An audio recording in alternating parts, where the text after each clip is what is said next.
오늘 귀한 시간에 주시는 하나님의 말씀은 창세기 2장 17절의 말씀을 받들어 봉독하겠습니다.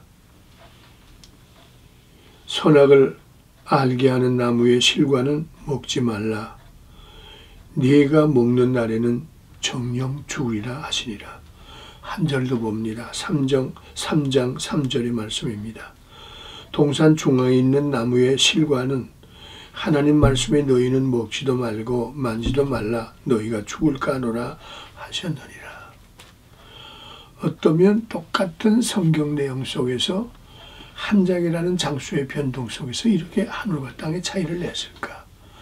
오늘 주신 말씀을 통해서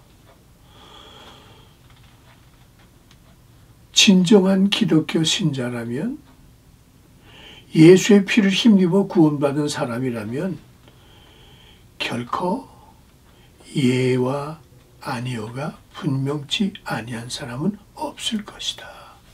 제목을 예와 아니오를 분명히 하는 사람을 통하여 기독교 신자와 아닌 비신자임을 고백할 수 있다고 하는 사실입니다. 그래서 오늘 두 구절의 말씀을 통하여 설교하는 나나 설교 듣는 여러분들, 나는 정말 크리스찬입니까? 아니면 비크리스찬입니까? 내 속에 진정 예수의 피가 흐르고 있다고 하면 내 목이 달아나는 한이더라도 예와 아니오를 분명히 했다면 오늘 우리가 현대사에 이렇게 비참한 시대의 흐름은 없었으리라고 믿습니다. 아담이라고 하는 이름이 무엇입니까? 창세기 1장 28절 보니까 아담이란 말은 사람이라는 뜻입니다. 사람이라고 하는 뜻은 하나님의 사람이라는 이야기로 표현할 수 있겠습니다. 아담이 어떻게 창조되었나요? 아담이 창조된 내용을 거슬러 올라가 보면 주의 손이, 하나님의 손이, 성령의 역사하시는 능력이 함께하여 진흙을 만들어 이겨진 가운데 하나님의 어울릴, 하나님과 함께할 생기와 생명의 사람을 만들어 그 이름을 아담이라 하셨죠. 아담은 하나님의 놀라운 축복 속에 아담이 하나님의 형상을 드러내는 모습을 몇 가지를 볼 수 있다고 하면, 아담은 누구입니까? 하나님의 형상을 닮은 자지요. 아담은 누구입니까? 선악을 구별하는 사람입니다. 아담은 누구입니까? 지혜로운 사람입니다. 창세기 2장 8절로 17절 말씀 보니까, 그리고 2장 19절 말씀 보니까 하나님이 주시는 형상, 하나님이 담게 하신 다스림의 선악의 지혜를 가진 그는 매사의 물건을 또는 모든 하나하나의 내용을, 물건의 이름을 지어놓으시는 지혜로운 사람이었다고 하는 사실입니다. 이 사람이 어떻게 해서 아담이 이렇게 불행한 사람의 조상이 되고 말았을까요? 2장 기록된 말씀과 3장 기록된 말씀에 큰 차이가 없는 시대에 어떻게 이렇게 변할 수 있을까? 하나님의 형상이라 하더라도, 하나님의 선악을 아는 사람이라 할지라도, 지혜로운 사람이라 할지라도 순간 속 하나님의 말씀이 거기에서 떠나는 순간은 호흡이 장애를 일으킵니다. 생기를 잊어버립니다. 보는 시야가 어두워진다고 하는 이 말을 쉽게 얘기해서 사탄이 창세기 2장 17절의 말씀을 뒤집어 3장 3절에 어쩌면 해와가 이렇게 표현할 수 있을까? 그것은 곧 그 속에 이미 사탄이 들어가서 세 가지죠. 하나는 유혹. 유혹이 깃들면 타락하게 되고, 타락하게 되면 에덴에서 쫓겨난다고 하는 저주의 대상이 되는 창세기 3장 17절의 비극을 가져올 수 있다고 하는 얘기입니다. 너무도 안타까우신 하나님은 아담과 해와가 있는 그 동산에 찾아드셨습니다. 아담은 범죄하기 전에, 입으로 범죄하기 전에 그는 정확하게 분별의 은사를 가졌던 사람입니다. 그리고 하나님의 나라의 확장을 위해서 쓰임받던 하나님의 손길이었습니다. 그리고 그는 가는 곳마다 분명한 실현시킬 수 있는 실제가 되었으나 아내 되는 사람과 더불어 공모했다고 할까요? 타협했다고 할까요? 환경에 억눌렸다고 할까요? 그만 정령 죽으리다가 변하여 죽을까 하노라로 바뀌어진 아픔을 가져왔을까요? 벌써 한동안 지나서 날짜와 달수는 기억을 잊어버렸는데 여수순천 교회에 집회를 갔다가 손영원 목사님 섬기던 교회 그 앞에 큰 무덤 앞에는 오른쪽에 동욱이와 왼쪽에 동신의 무덤이 있는 것을 보았지요. 잠깐 그 앞에서 무릎 꿇고 기도하는 가운데 하나님, 손양원 목사님이 지금 저기에 눕고 계신 그 모습을 내 눈으로 볼 수 있다면 그의 형상은 어떠했을까요?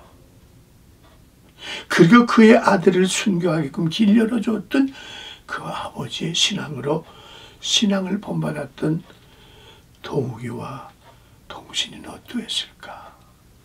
동신이 형제는 동욱이의 그 몸은 여수순천 뒷산에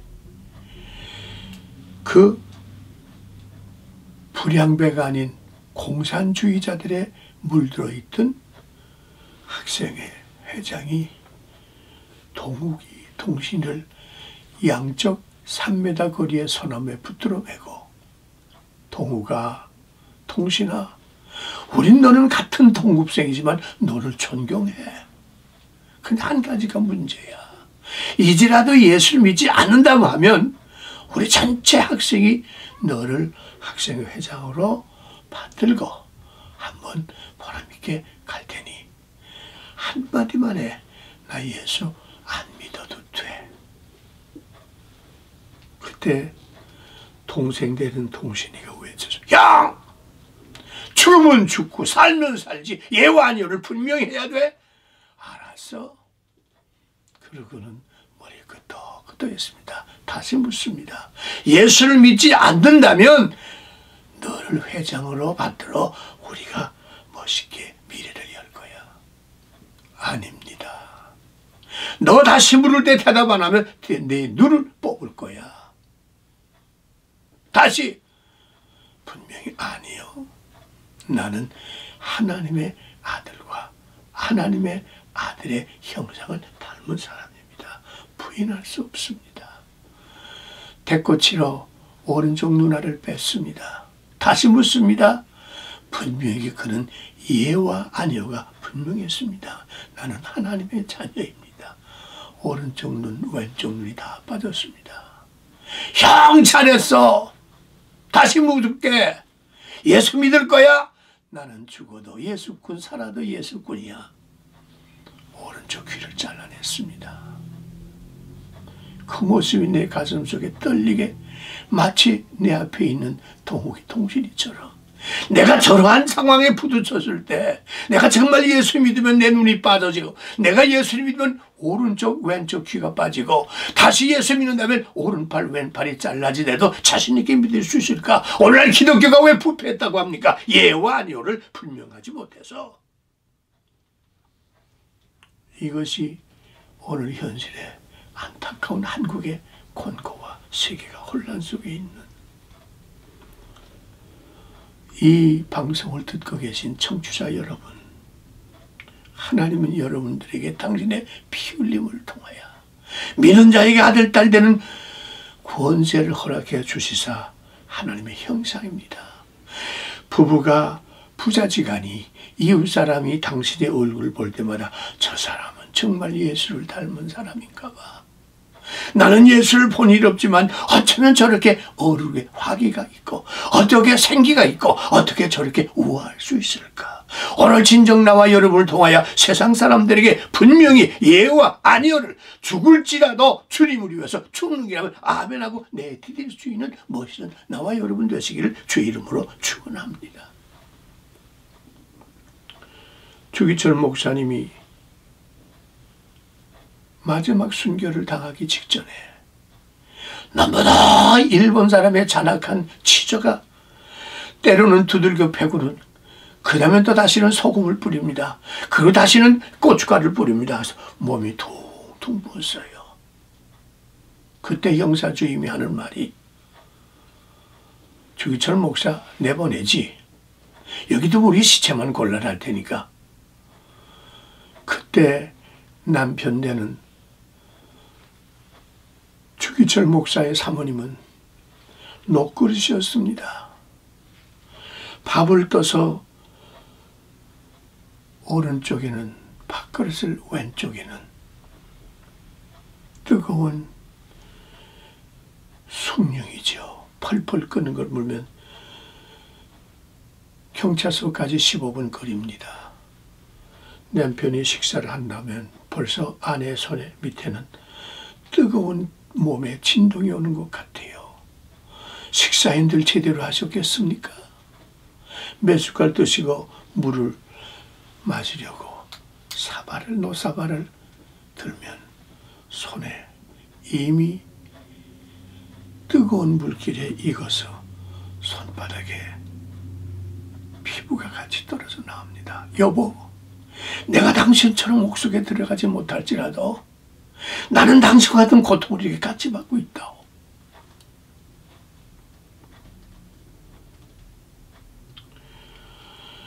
은연중에 암시해 주었습니다.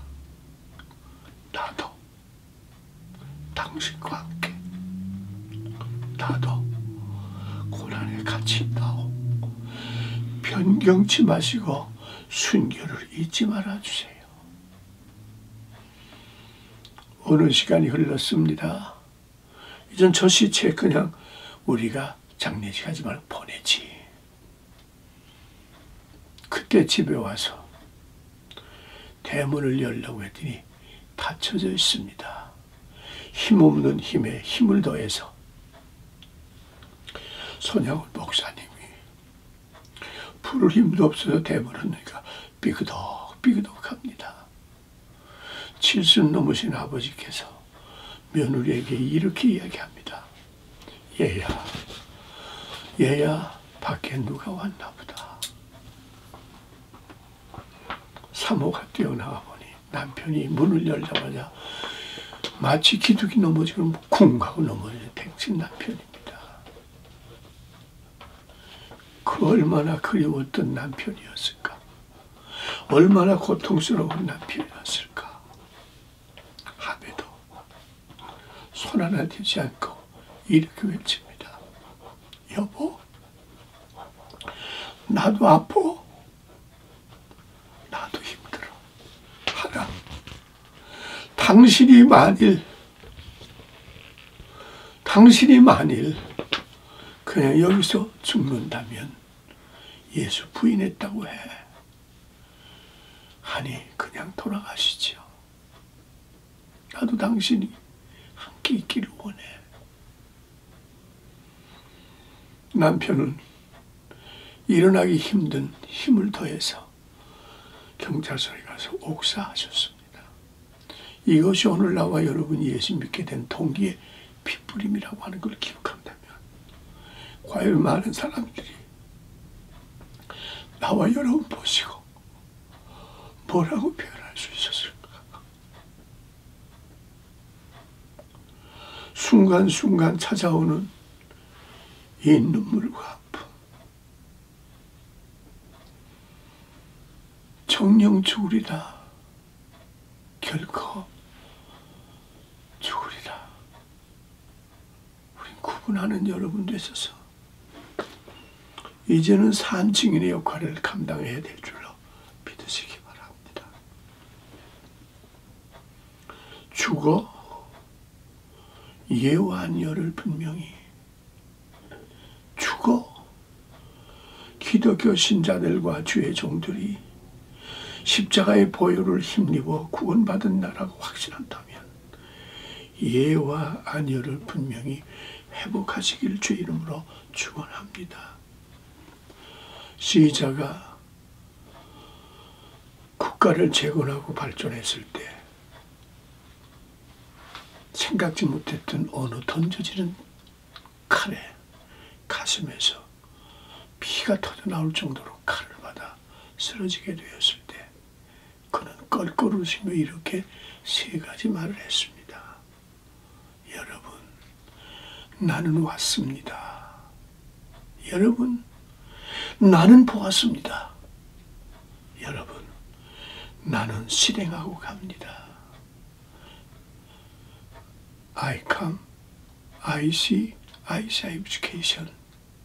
오늘 여러분이 마지막 임종 때 나는 왔어요. 나는 보았어요. 나는 실행하고 예수를 닮은 형성을 가지고 갑니다는 멋있는 나머지 유언이 되시기를 주 이름으로 간곡히 축원합니다. 주의 종들과 성도들이 이렇게만 했더라면 이루기 위해서 왔고 이루기 위해서 이 사명을 보았고 실행했더라면 오늘 이 땅은 전쟁의 위협 속에 섞이지 않았을 줄이라고 분명히 믿습니다. 케네디 대통령이 인기가 급상승됐을 때 환영하는 모든 군중들에게 잘 보이겠다고 오픈카를 타고 가다가 환영하여 손을 흔들 때 어디서 총알이 하나 날라와 가슴밥을 쳤을 때 그의 부인이 뭐라고 했습니까? 제클이라는 부인이 no! 내 남편이 죽을 사람이냐? 이미 죽었습니다. 향락하지 아니하고 명예를 생각지 아니하고 하나님의 뜻대로 살았다면 그는 이러한 비참한 노라 할 수 있는 정말 예스가 될 시간에 노를 했음으로 말미암아 케네디는 갔지만 남는 흔적은 비극밖에 없었다고 하는 여러분, 매듭을 질까 합니다. 눈물이 앞이 가려서 원고가 보이질 않습니다. 이 라디오를 듣고 계신 여러분, 주님이 여러분을 묻습니다. 너 지금 어디에 있니? 주님은 다시 묻습니다. 내 삶의 목적이 무엇이라고? 그리고 다시 묻습니다. 네가 주고 내가 살 수 있는 기회를 준다면 예스, 예스, 예스 분명히 고백하는 나와 여러분 되셔서 이 땅의 새로운 하나님의 세계, 이 땅의 새로운 하나님의 생기, 이 땅에 하나님의 축복이 넘쳐 회복되고 활기차고 생명이 넘치는 구원의 현장들 되시기를 주의 이름으로 축원합니다. 아버지, 더 고백하지 할 수 없는 심정 받아주셔서 주님은 골고다에서 십자가상에서 다 주고 가시면서 저들의 죄를 저들에게 돌리지 마시고 당신의 피를 통하여 용서받고 자녀되는 하나님의 권세를 회복시키기 위하여 선포하시고 숨을 거두신 주님, 아버지 내 영혼을 부탁하나이다. 그 신앙 회복하고 그 신앙 뽑아라. 한국인답게 기독교인답게 예와 아녀가 분명해서 내 눈이 뽑히고 귀가 잘리고 손발이 잘리더라도 이건 아니야, 바로 이거야. 예와 아녀가 분명하여 예수를 위해 죽음으로 많은 사람이 부활의 현장을 만든 예수의 피 흘림이 임하게 하옵소서. 지금은 우리 주 예수 그리스도의 은혜와 하나님 아버지의 넓고우신 사랑하심과 성령님의 감화 감동 충만하심이 지금부터 영원토록 길이 함께 계실지어다.